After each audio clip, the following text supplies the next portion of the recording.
ஆண்டோடைய பரிசுத்த நாமம் மையப்படுவதாக. 103ஆம் சங்கீதம் முதல் 5 வசனங்கள். இந்த வசனங்கள் 5 வசனங்களுமே நம்ம எல்லாருமே மனப்பாடமாக ஞாபகத்தில் வைத்திருக்கிற வேண்டிய வசனங்கள்.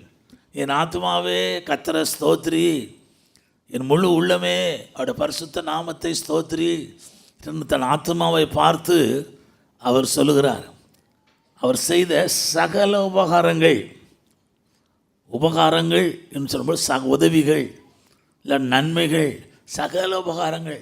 அதில் ஸ்பெசிஃபிக்காக அவர் சொல்கிறாரு, என்ன உபகாரம்? அவர் நம்முடைய அக்கிரமங்களை எல்லாம் மன்னித்து. அல்லேலூயா. ஆண்டவர் இயேசு பாதி அக்கிரமங்களை மன்னிச்சுட்டு பாதியை நான் மன்னிக்க மாட்டேன்னு சொல்லலை. நான் பாவி என்று ஒத்துக்கொண்டு நம்முடைய அக்கிரமங்களை என்றைக்கு நம்ம ஒத்துக்கொண்டு அறிக்கை செய்தோமோ, நான் பாவி ஆண்டவரேன்னு சொன்னோமோ, இயேசு கிறிஸ்துவை விசுவாசித்தோமோ, அன்றைக்கே அக்கிரமங்கள் எல்லாவற்றையும் மன்னிச்சிட்டார். அல்லேலூயா. அதை தேவ பிள்ளைகள் 100க்கு 100 விசுவாசிக்கணும். பிசாசு இந்த பாவம் உனக்கு மன்னிக்கப்படலை, இந்த பாவம் மன்னிக்கப்படலைன்னு நம்முடைய சிந்தையில் சொன்னால் அதை நீங்கள் ஏற்றுக்கொள்ளக்கூடாது. மார்ட்டின் லூத்தர் என்ற தேவ மனிதனுடைய வாழ்க்கையில் நடந்ததை அருமையானவர்களே நான் சின்ன சொல்ல விரும்புகிறேன். அவர் இப்படித்தான், அவர் ரோமன் கத்தோலிக்க சாமியாராக இருந்து அருமையானவர்களே பாவ மன்னிப்பு சீட்டெல்லாம் இருந்த நாட்களில் அவர் அதை விசுவாசிக்காதபடி, அவர் விசுவாசத்தில் நீதிமான பிழைப்பான் என்ற ரெவலேஷன் அவர் கிடைச்சதுனால அருமையானவர்களே அவர் சத்தியத்தை ப்ரொட்டஸ்ட் பண்ணார்.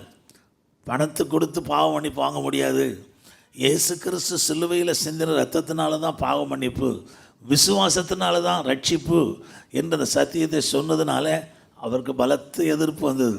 உங்களுக்கு தெரியும், அதனால தான் ப்ராட்டஸ்டன்ட் என்ற சத்தியம் அந்த மார்க்கம் வந்தது. அருமையான அந்த மார்ட்டின் லூத்தர் அதுக்கு முன்னால், ரட்சிக்கப்படாததுக்கு முன்னால் தானே சவுக்கை எடுத்து தன்னை அடிப்பாராம் பாவ மன்னிப்பு பெறணும்னு. அப்படி தன்னை வருத்தி கொள்வாராம். நம்மை வருத்தி கொள்வதனால நமக்கு பாவ மன்னிப்பு கிடைக்காது. சிலர் முழங்காலே கோயில்களில் போய் கஷ்டப்பட்டு முழங்காலே போய் காலை தேய்ச்சி கஷ்டப்பட்டு அந்த அத்தனை படி ஏறினா பாவ மன்னிப்பு கிடைச்சிடும்னு ஏறுறாங்க.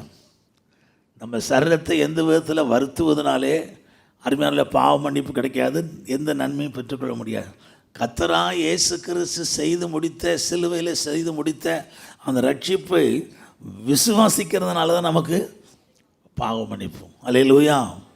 அந்த மார்ட்டின் லூத்தர் ஒரு முறை உட்கார்ந்துருக்கும் பொழுது அவர் இன்றைக்கி சாத்தான் அவருடைய சிந்தையில், பிசாசு உருவத்திலையும் வரலாம், ஆனால் அதிகமாக நம்முடைய சிந்தையில் அவன் செயல்பட களைகளை விதைக்க ஆரம்பிக்கிறான். அவருடைய சிந்தையில் சொன்னானா, நீ இந்த பாவம் செஞ்ச, நீ அந்த பாவம் செஞ்ச, உனக்கு ஞாபகம் இல்லையா? உடனே அவர் ஒரு பேப்பர் எடுத்து எழுதினாராம். பிசாசு சொன்னான், நீ இந்த பாவம் செஞ்ச, நீ இந்த பாவம் செஞ்ச, ஒன்று ஒன்றா எழுதி முடிச்சுட்டு இன்னும் எதாவது இருக்கா, லிஸ்ட்டு பட்டியல் இருக்கா அப்படின்னு சாத்தானை பார்த்து கேட்டாராம். அவன் இல்லை. அவன் எல்லாத்தையும் சொன்ன பிறகு ஒரு சிவப்பு இங்கை எடுத்து அருமையானவர்களே அதுக்கு குறுக்க, அந்த பட்டியலுக்கு குறுக்க எழுதினாராம், இந்த எல்லா பாவம் இயேசுவின் ரத்தத்தினால் மன்னிக்கப்பட்டு விட்டுச்சு. அல்லேலூயா. இதுதான் அருமையானவர்களே சத்தியம். ஆண்டவர் என்னுடைய உங்களுடைய எல்லா பாவங்களையும் என்ன செஞ்சிட்டாரு? அக்கிரமங்கள் எல்லாம், அந்த எல்லாங்கிறது ரொம்ப முக்கியம். அவர் உன் அக்கிரமங்களை எல்லாம் மன்னித்து, அதே போல் தான் உன் நோய்களை அங்கேயும் எல்லாம் தான், உன் நோய்களை எல்லாம் குணமாக்கி, எல்லாம் குணமாக்கி உன் பிராணனை அழிவுக்கு விலைக்கு மீட்டு நன்மையினாலும் கிருபையினாலும் இரக்கங்களினாலும் முடிசூட்டி நன்மையினால் வாயை திருப்தி ஆக்குகிறார். கழுகுக்கு சமானமாய் உன் வயது திரும்ப வாழ வயது போகிறார். அருமையானவர்களே, உன் வயது திரும்ப வாழ வயது போல் ஆகிறது. கழுகுக்கு சமானமாய் உன் வயது திரும்ப வாழ வயது போல் ஆகிறது.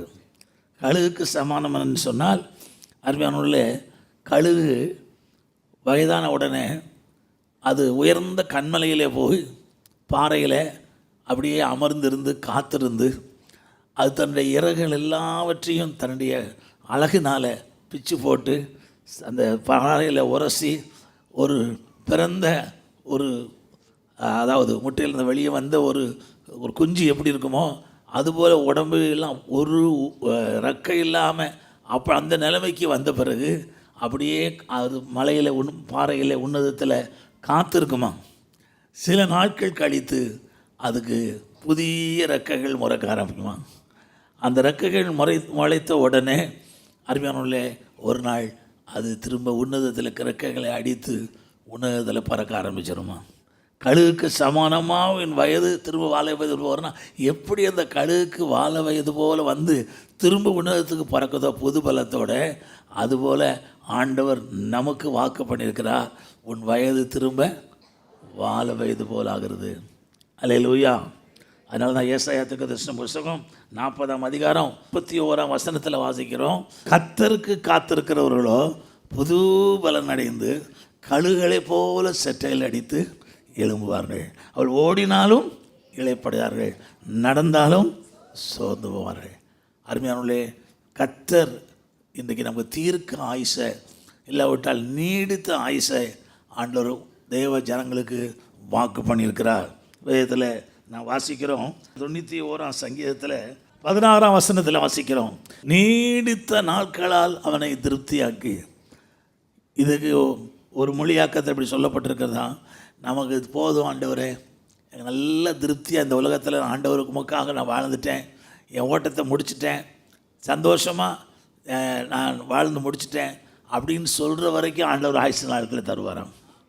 அல்லேலூயா. அதான் நீடித்த நாட்கள். நீடித்த நாட்களால் திருப்தியாக்குவேன்.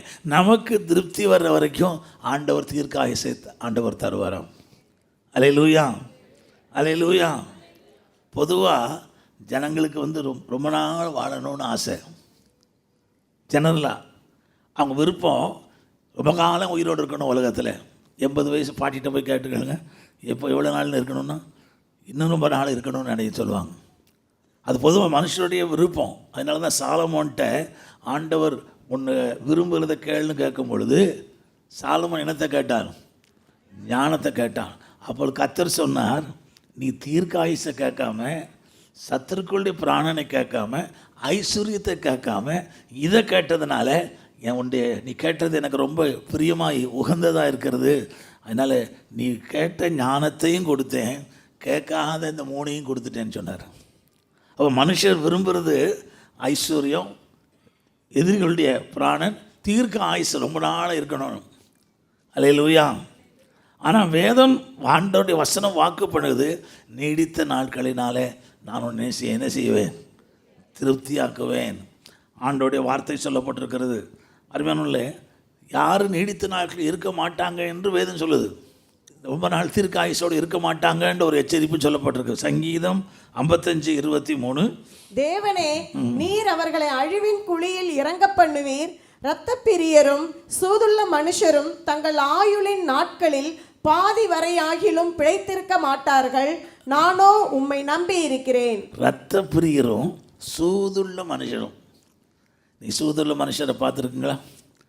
அவங்க பேசுகிறது, அவங்க காரியத்தெல்லாம் ரொம்ப சூதுள்ளவர்களாக இருப்பாங்க. ஆனால் அது வேதத்தில் போட்டிருக்கு, அப்படிப்பட்ட மனுஷர் 100 வயசு இருக்கணும்னு ஆண்டவர் நியமிச்சிருந்தாருன்னா 50 வயசு செத்து போயிடுவாங்க. சூதுள்ள மனுஷர் தங்கள் ஆயுசு நாட்களில் பாதி வரைக்காக கூட பிழைத்திருக்க மாட்டார்கள். அதே போல் துன்மார்க்கரை குறித்து எழுதப்பட்டிருக்கிறது. பிரசங்கி 8:13, துன்மார்க்கன் அதிக நாள் நிலைத்திருப்பதில்லை என்று சொல்லப்பட்டிருக்கிறது. ஆனால் இன்றைக்கி தேவனுடைய இரத்தத்தினால், இயேசு கிறிஸ்துவின் இரத்தத்தினால நீதிமான்களாக்கப்பட்டவர்கள், கிருபையினால் விசுவாசத்தை கொண்டு ரட்சிக்கப்பட்ட நாம் இன்றைக்கு அருமையான ஆண்டவர் நமக்கு தீர்க்க ஆயுசை வாக்கு பண்ணியிருக்கிறார். அல்லேலூயா.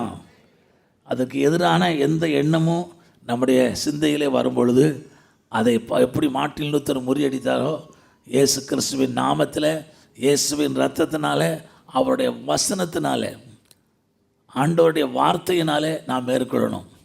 நமக்கு சிந்தையில் சாத்தான் களை விதிக்கும் பொழுது அதை மறுக்கெழுவதற்கு ஒரே வழி வேத வசனத்தை நம்முடைய வாயினாலே அறிக்கிடுவாங்க.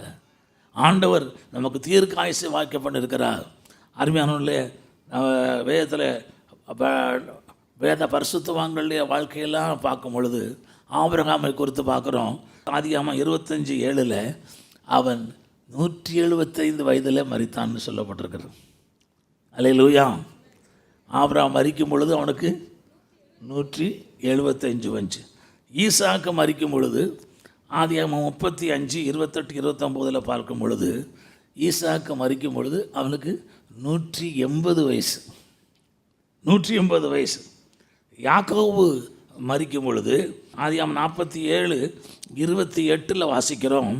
யாக்கோபு மரிக்கும் பொழுது 147 வயசு. அவன் கானானில் 130 வருஷம், 17 வருஷம் எகிப்தில். ஆக அவன் இருந்த வருஷம் 147. எதுக்காக சொல்லணும்னா 2 அல்லது 3 சாட்சிகளினால ஒரு காரியம் என்ன செய்யுது, உறுதிப்படுது. நான் அந்த பரிசுத்தவான்களுடைய பட்டியலெல்லாம் நான் பார்க்குறேன். அடுத்தபடியாக அருமையான மோசஸை பார்த்தாங்கன்னா உபாகமம் 34 அதிகாரம் 41 வசனத்தில் நான் பார்க்குறோம், மோசே 120 வயசில் அவன் மரித்தான் என்று எழுதப்பட்டிருக்கிறது. எனக்கு மோசேயுடைய மரணத்தை குறித்து எனக்கு ரொம்ப சந்தோஷமாக இருக்கும். ஏன்னா கர்த்தருடைய வார்த்தையின்படியே மோசே என்ன செய்தான், மரித்தான். அல்லேலூயா. இன்றைக்கி நீங்களும் நானும் தேவ பிள்ளைகள், அருமையால் என்னுடைய ஆசை அதுதான். நம்ம தேவ பிள்ளைகள் அப்படி தான் விரும்பணும். ஆண்டவரே உங்களுடைய வார்த்தையின்படி நாம் மரிக்கணும். கஷ்டம் வருது, பிரச்சனை இருக்குது, போராட்டம் இருக்குது, அதனால் சீக்கிரம் என்னை எடுத்துடுங்கன்னு சொல்லி நம்ம ஜெபிக்கக்கூடாது. அப்படி ஜெபிக்கும்படியான சோதனை வரும், அப்படி ஜெபிக்கும்படியான எண்ணம் வரும். ஆனால் நம்ம என்ன சொல்லணும், ஆண்டவரே உம்முடைய வார்த்தையின்படி நான் மரிக்க வேண்டும். அல்லேலூயா. 34:5 சொல்லப்பட்டிருக்கும். அப்படியே கர்த்தரின் தாசனாகிய மோசே மோவாப் தேசமான அவ்விடத்திலே கர்த்தருடைய வார்த்தையின்படியே மரித்தான். அதான் முக்கியமானது. எப்படி மரித்தான் மோசே? கர்த்தருடைய வார்த்தையின்படியே மரித்தான். நீ மரணத்தை குறித்து நமக்கு பயம் கிடையாது. காரணம், இயேசு மரணத்தை ஜெயிச்சிட்டார். மரணத்துக்கு அதிகாரியாகிய பிசாசை தமது மரணத்தினால் அழித்து விட்டார். ஆனால் கர்த்தருடைய வார்த்தையின்படி மோசே மரித்தான். அல்லேலூயா. நாங்கள் நம்ம சபையிலிருந்து டீமாக இஸ்ரேல் போயிருக்கும் பொழுது அந்த கல்ரே மோவாப் அந்த மலை மோசே மரித்தது மாத்திரம் இல்லை, அவனை யார் தான் அடக்கம் பண்ணது? கர்த்தரே அடக்கம் பண்ண. அந்த உலகத்தில் ஆண்டவரால் அடக்கம் பண்ணப்பட்ட ஒரே நபர் யார் தான்? மோசே. ஆண்டவரே அடக்கம் பண்ணாராம். என்னட்டு சில சொல்லுவாங்க, பாஸ்டர் நான் செத்தா நீங்கள் தான் அடக்கம் பண்ணணும். பாருங்கள், அதில் கூட இந்த பாஸ்டர் நம்ம அடக்கம் பண்ணணும்னு விரும்புகிறாங்க. ஞானஸ்தான் எடுக்க விரும்பினா கூட பரவாயில்ல, அருமையானுள்ளே. ஆனால் மோசைக்கு பெரிய பாக்கியம், ஆண்டவரே அடக்கம் பண்ணார். அல்லேலூயா. அந்த பிரேத கோழியை இன்றைக்கு வரைக்கும் யாரும் கண்டுபிடிக்க முடியலையா? எந்த இடத்துல அடக்கம் பண்ணார் அங்கே கண்டுபிடிச்சிருந்தானே அங்கே ஒரு சிலுவை வச்சு அங்கே விக்கிரக ஆராதனை பண்ண ஆரம்பிச்சிடுவாங்க நம்ம ஆட்கள். அதனால் ஆண்டவர் கண்டுபிடிக்காமல் வச்சுருக்க விட, அது அவர் நோக்கம் அதை கண்டுபிடிக்க விடலை. இன்றைக்கு அருமையான மோசே அங்கே இருந்தது 120 வருஷம். அது மாத்திரம் இல்லை, பழைய ஏற்பாடு யோசேப்பு, யாக்கோபுடைய 12 குமாரனாகிய ஒரு மகன் அவனுடைய செல்லக்குமாரனாகிய செல்லப்பிள்ளையாகிய யோசேப்பு மரித்ததை பார்க்குறோம். அது 50:22 110 வருஷம். ஆதியாகமம் 50:22. அப்படி தொடர்ந்து பார்த்தா யோபு புஸ்தகத்தில் நான் பார்க்குறோம், யோபு 42:16-17 வாசிங்க. யோபின் புஸ்தகம் 42:16-17. இதற்கு பின்பு யோபு 140 வருஷம் உயிரோடு இருந்து 4 தலைமுறையாக தன் பிள்ளைகளையும் தன் பிள்ளைகளுடைய பிள்ளைகளையும் கண்டான். யோபு நெடுநாள் இருந்து பூரண வயதுள்ளவனாய் மரித்தான். எத்தனை வருஷம் இருந்தான்னு அந்த இடத்துல எழுதப்படலை. நெடுநாள் இருந்து பூரண வயதுனாய் இருந்து மரித்தான். எதற்கு அப்புறம்னா, அவனுக்கு சோதனை வந்து அந்த சோதனையில் கர்த்தர் அவனை விடுதலையாக்கி 2 மடங்கு அவனை ஆசீர்வதித்த பிறகு அவன் அத்தனை எத்தனை வருஷம் இருந்தான்? 140. அப்போ அவன் 50-60 வருஷம் முதல்ல நடந்தாலும் சோதனைக்கு பிறகு அப்புறம் 140ன்னா ஒரு 210 வருஷம், 200 வருஷத்துக்கு மேலே அருமையான 4 தலைமுறையாக தன் பிள்ளைகளை கண்டான் என்று சொல்லப்பட்டிருக்கிறது. அல்லேலூயா. இப்படியா வேதத்தில் பல வாசிக்கிற தாவீது ராஜா எடுத்துக்கிட்டால் 1 நாளாகமும் 23:1, 29, 28. அவன் கிழவனும் பூரண வயதிலும் ஆன பொழுது சாலமோனை இஸ்ரவேல் மேல் ராஜாவாக்கினான். இதை நான் இந்த வத்தனை வசனங்கள் சொல்ல காரணம் என்னென்னா, இந்த உங்கள் மனசில் இந்த சத்தியம் வந்துடணும். பூரண வயசு, தீர்க்க ஆயுசு, அருமையால் நீடித்த நாட்கள் எனக்கு உங்களுக்கும் தேவனால் வாக்கு பண்ணப்பட்டிருக்கிறது. தேவ பிள்ளைகளுக்கு கொடுக்கப்பட்டிருக்கிற வாக்கு தத்துவம். அல்லேலூயா. 29, 28 நல்ல முதிர் வயதில் அவன் மரணம் அடைந்த பிறகு சாலமோன் அரசாண்டான். இப்படி ஏராளம் பரிசுத்தவான்கள் தேவ பிள்ளைகளுடைய தேவ மனுஷனுடைய மரணத்தை குறித்து ஆவியானவர் வேத புஸ்தகத்தில் எழுதி வைத்திருக்கிறார். ஸ்தோத்திரம். அல்லேலூயா. இன்றைக்கு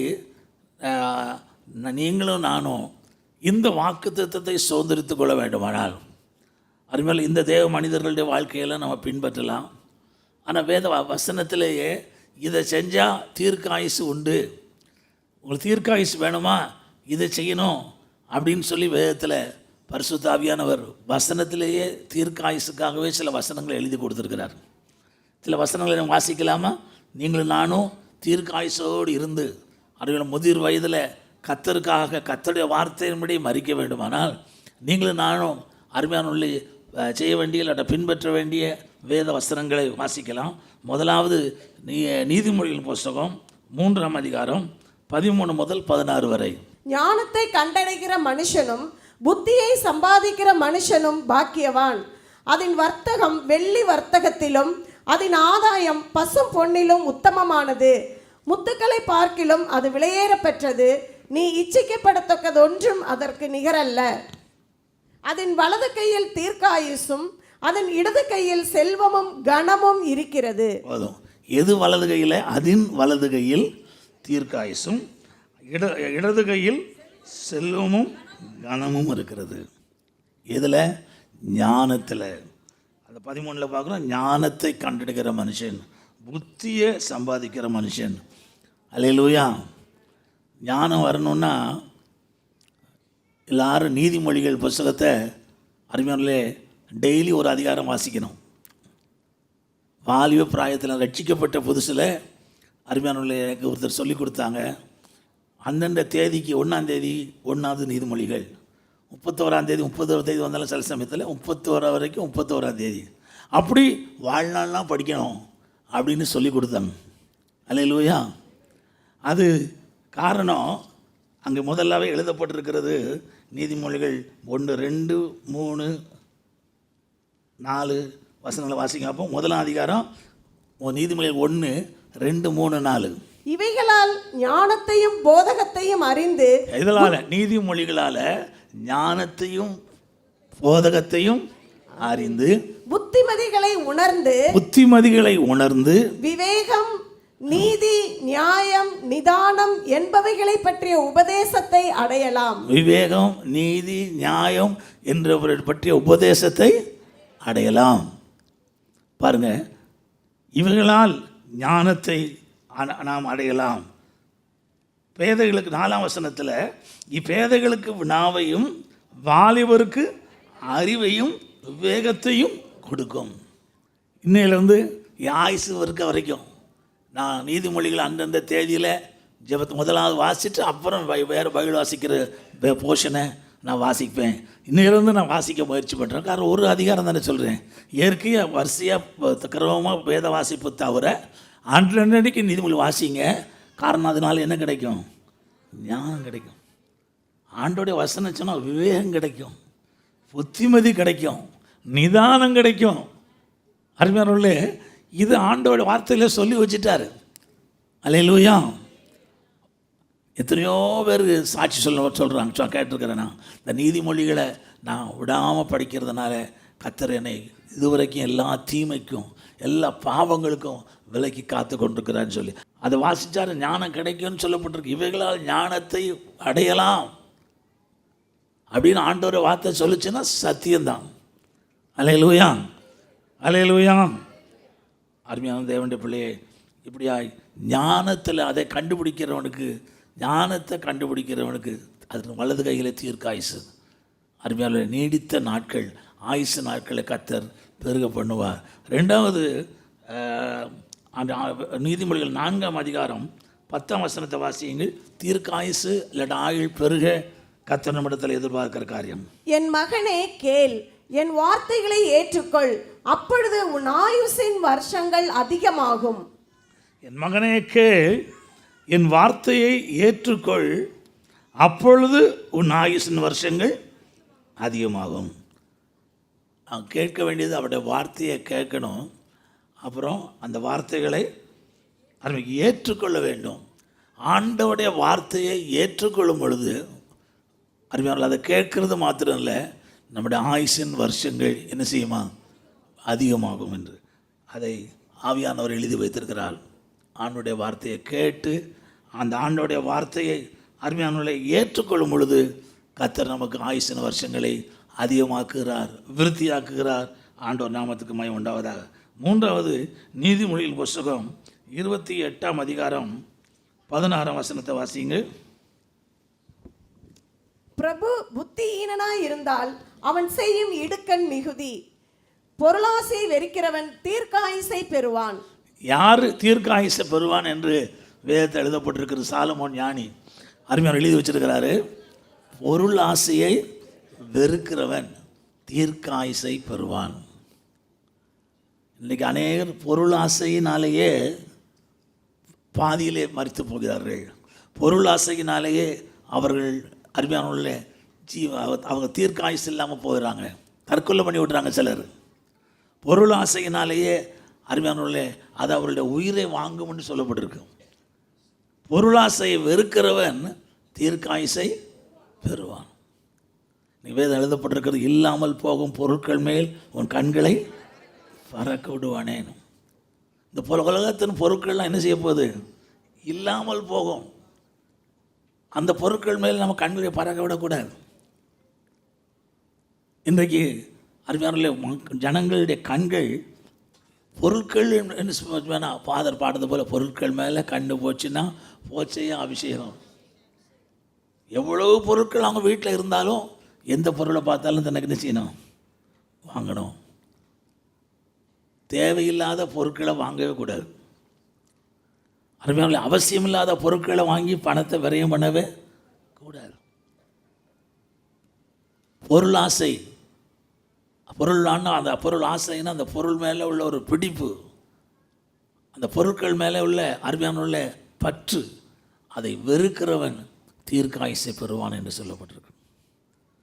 வேதத்தில் இந்த வசனத்தை நான் தியானித்த பொழுது 2 பேரும் எனக்கு கண்களுக்கு ஞாபகத்துக்கு வந்தாங்க. ஒன்று லோத்தின் மனைவி, இன்னொன்று ஆகான். லோத்தின் மனைவியை குறித்து ஆதிகாமம் 19ஆம் அதிகாரம் 26ஆம் வசனத்தில் வாசிக்கிறோம். புதிய ஏற்பாட்டிலையும் ஆண்டவர் இயேசு லோத்தின் மனைவியை குறித்து ஒரு எச்சரிப்பாய் சொல்லியிருக்கிறார். புதிய ஏற்பாட்டில் லூக்கா 17:32 இயேசு கிறிஸ்துவை வாயை திறந்து சொன்ன வார்த்தை, லோத்தின் மனைவியை நினைத்து கொள்ளுங்கள். பழைய ஏற்பாட்டில் அவளுடைய சரித்திரத்தை நான் பார்க்கும் பொழுது அவள் மனைவியோ பின்னிட்டு பார்த்து உப்பு தூணானாள். இதை நினைக்க சொல்லி ஆண்டவர் சார் லோத்தின் மனைவியை நினைத்து கொள்ளுங்கள். லோத்தின் மனைவி அவள் தேவதூதர்களை ஏற்றுக்கொண்டாள். தேவனுடைய இரக்கத்தினால தேவதூதர்கள் அவனுடைய கையையும் அவனுடைய மனைவி கையையும் 2 குமாரத்தையும் கையும் பிடிச்சி சோதமுக்கு வெளியே, அந்த அழிவுக்கு வெளியே கொண்டு போய் விட்டு, ஜீவன் தப்ப ஓடிப்போங்க, பின்னிட்டு பார்க்காதங்க, சமபூமியில் நிற்காதங்கன்னு சொன்ன பிறகு அவ்வளோ தூரம் அந்த சோதம் அழிவிலிருந்து தப்பு வைக்கப்பட்ட பிறகும் அவள் அந்த அந்த கட்டளையை தேவதூர் சொன்ன கட்டளையை மீறினதுனால, பின்னிட்டு பார்த்ததுனால அவள் உப்பு தூணானான்னு சொல்லப்பட்டிருக்கு. ஏன் பின்னிட்டு பார்த்தாள்? பலர் நீ யோசிச்சு பார்த்துருக்குங்களா?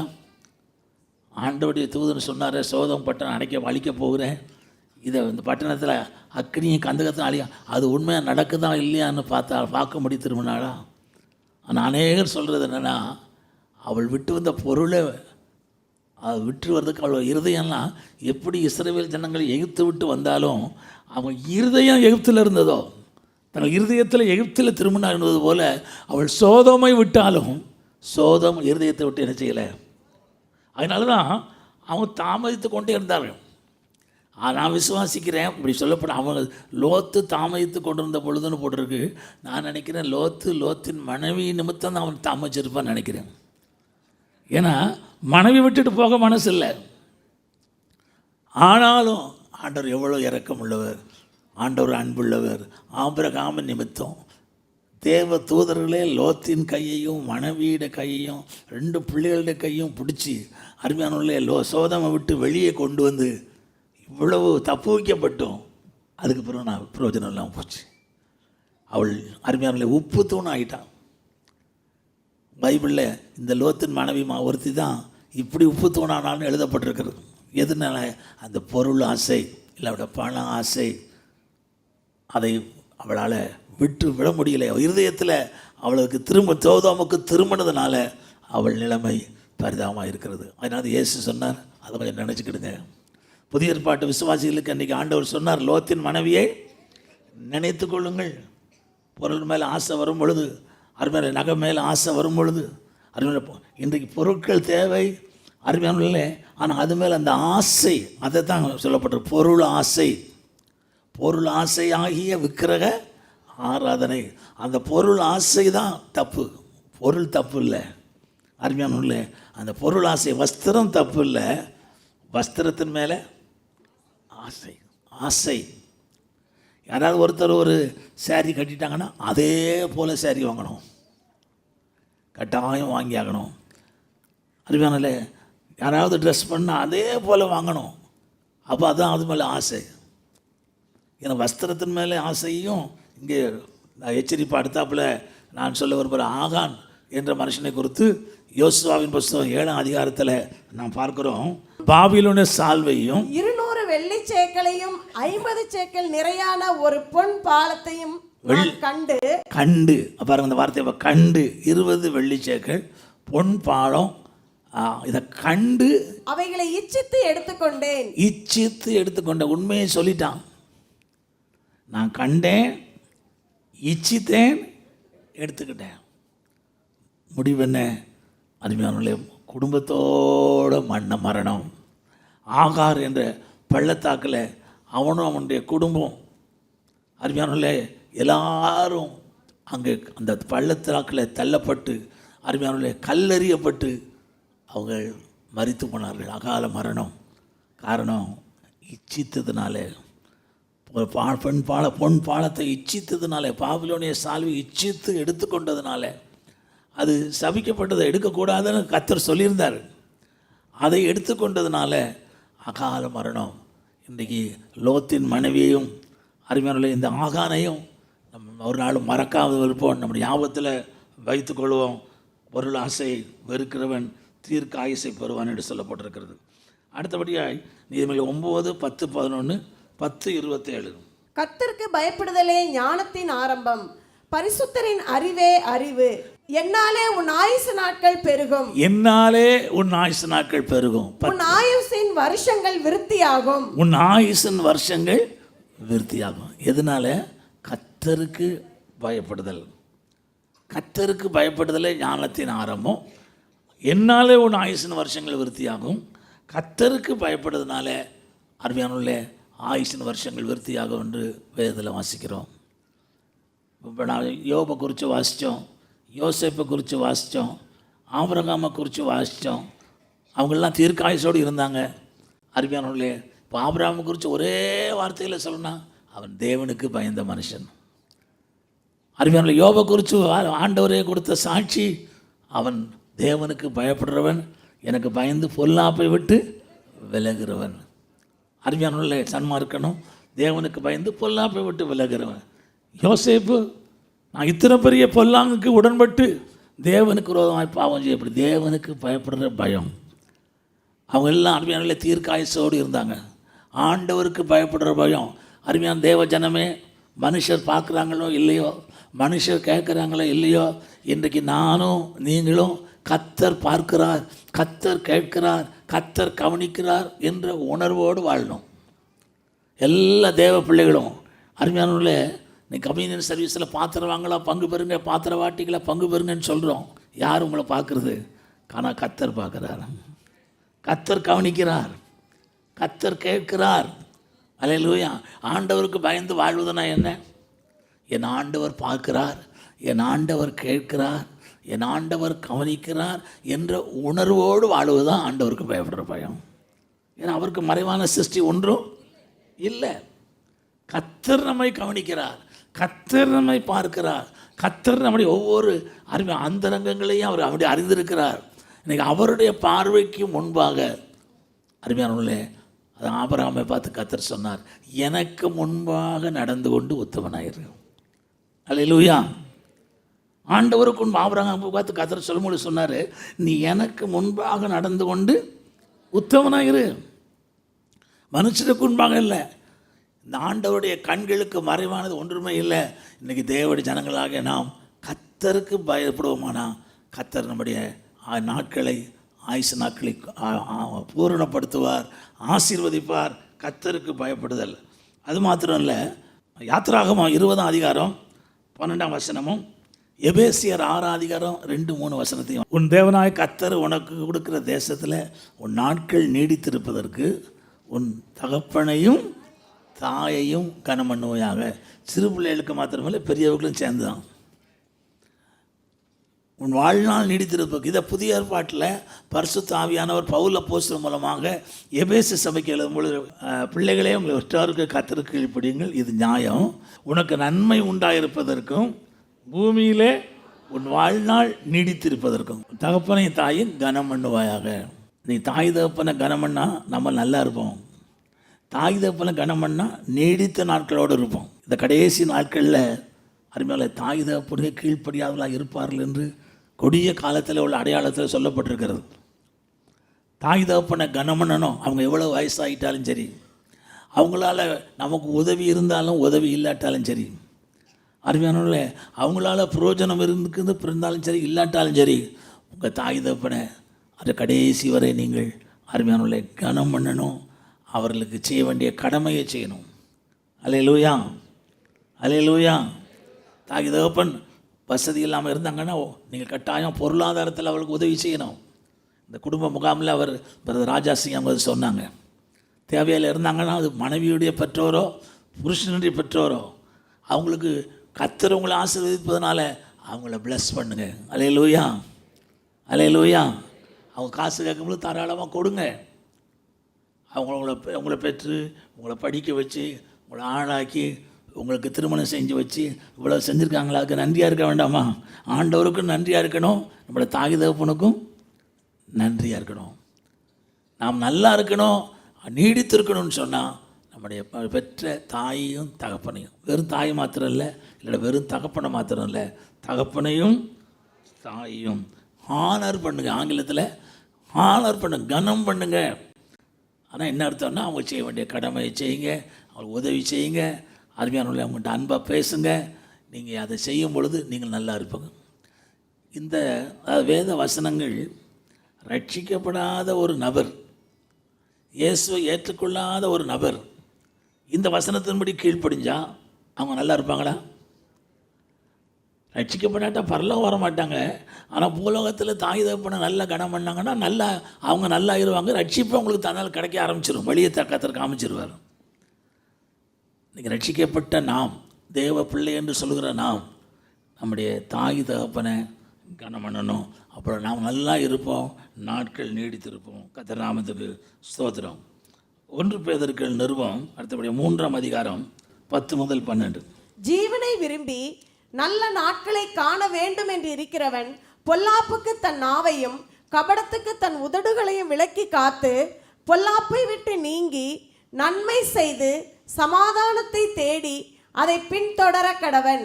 ஜீவனை விரும்பி நல்ல நாட்களை காணும் என்று விரும்புகிறவன், ஜீவனை விரும்பி நல்ல நாட்கள், நீடித்த நாட்கள், இல்லாவிட்டால் நல்ல நாட்கள், குட் டேஸ்ன்னு போட்டு ஆங்கிலத்தில், நல்ல நாட்களை காணும் என்று வேண்டும் என்று விரும்புகிறவன் பொல்லாப்புக்கு தன் நாவையும் தன் உதடுகளை கபடத்துக்கும் விலக்கி காத்து அவன் பொல்லாப்பை விட்டு நீங்கி நன்மை செய்து அந்த சமாதானத்தை தேடி அதை என்ன செய்ய கடவன்? பின்தொடர கடவன். நாவையும் உதடுகளையும் காத்துக்கிடணும், அடுத்தாப்புல சமாதானத்தை தேடணும், பொல்லாப்பை விட்டு நீங்கணும். அல்லேலூயா. வேதவசனம் சொல்லுகிறது, பொல்லாங்காய் தோன்றுகிற எல்லாவற்றையும் விட்டு என்ன செய்யுங்க, விளங்குங்க. அது சரியா இது தப்பா அப்படின்னு நீங்கள் ஆர்கியூ பண்ண வேண்டியக்கூடாது. பொல்லாப்பா தெரிகிறதா அதை என்ன செய்ய விட்டு விலகுங்க. பொல்லாங்காய் தோன்றுகிற எல்லாவற்றையும் விட்டு விலகுங்க. பொல்லாப்பை விட்டு விலகிறது மாத்திரமல்ல, பொல்லாங்காய் தோன்றுகிற விட்டு விலகுங்க. சமாதானத்தை தேடுங்கள். Hallelujah. Seek peace and follow peace. சமாதானத்தை தேடுங்கள், அதுக்கப்புறம் அதை என்ன செய்யுங்க, பின்தொடருங்கள். கூடுமானால் யாவரோடும் சமாதானமாக இருங்கள். அருமையிலே, யாவரோடும் சமாதானமாக இருக்கவும் பரிசுத்தமாக இருக்கவும் நாடுங்கள். பரிசுத்தம் இல்லாமல் ஒருவனும் கர்த்தரை என்ன செய்வதில்லையே. சமாதானத்துக்கும் பரிசுத்தத்துக்கும் கனெக்ஷன் இருக்கு. அல்லேலூயா. முதல்ல உங்கள் குடும்பத்தில், வீட்டில், அருமையானவர்களே, அடுத்தபடியாக உங்கள் வேலை ஸ்தலத்தில், அப்புறம் உங்களுடைய உறவினர்கள் மத்தியில் சமாதானமாக இருக்குங்களா? அவனுடைய கிருபையினால் நாங்கள் வீடு சந்திக்க போகும்பொழுது அருமையானவர்கள், நாங்கள் பல குடும்பங்களில் சாட்சியை கேட்டு ரொம்ப சந்தோஷப்படுறோம். உங்கள் இந்த சபைக்கு வந்த பிறகு தான், அல்லியாட்டு அவருக்கு வந்த பிறகு தான் நாங்கள் கணவன் மனைவி சமாதானமாக இருக்குங்கிற சத்தியத்தை கேட்டு இப்போ நாங்கள் சமாதானமாக இருக்கிறோம். இல்லாட்டி சண்டை போட்டே இருப்போம். அவங்க சொன்ன சாட்சி, நேற்று கூட ஒரு குடும்பத்தை அந்த சாட்சியை நாங்கள் கேட்டோம். ஆண்டவருக்கு நாங்கள் நன்றி சொல்கிறோம். அருமையான சகோதரனே, சகோதரியே, நீங்கள் நல்லா இருக்கணும்னா, அருமையான உங்கள் நாட்கள் நல்லா இருக்கணும்னா நீங்கள் சமாதானத்தை தேடணும், சமாதானத்தை பின்தொடரணும், சமாதானமாக இருக்க நாடணும். அல்லேலூயா. ஏதோ ஆலயத்துக்கு போகிறோம், தசமம் வாங்க கொடுக்குறோம், கர்த்தரை ஆராதிக்கிறோம் என்றல்ல. நீங்கள் ஆண்டவருக்கு பிரியமாய் வாழணும். கர்த்தருக்கு பயந்து அருமையானவர்களே வாழ்ந்து, ஆண்டவருக்காக வாழ்ந்து நல்ல நாட்களை நீங்கள் காணணும். ஆண்டவர் உங்களை ஆசீர்வதிக்க விரும்புகிறார். ஆண்டவர் உங்களை வர்த்திக்க செய்ய விரும்புகிறார். ஆண்டவர் உங்களை பெருக்கமடைய செய்ய விரும்புகிறார். நீங்கள் இப்போ இதே இருக்கிற நிலைமையில் இருக்கணும்னு ஆண்டவர் சித்தம் இல்லை. அல்லேலூயா. ஆண்டவர் உங்களை எல்லா நிலைமையிலும் ஆசீர்வதித்து உயர்த்த விரும்புகிறார். நீங்கள் ஆண்டவருக்கு பயந்து, அவருக்கு முன்பாக நீங்கள் பிரியமானதை செய்து, அவருக்கு பயந்து அவரை கனம் பண்ணுவதில்லைனால் கர்த்தர் உங்களை கனப்படுத்துவார், கர்த்தர் உங்களை மேன்மைப்படுத்துவார், கர்த்தர் உங்களை உயர்த்துவார்.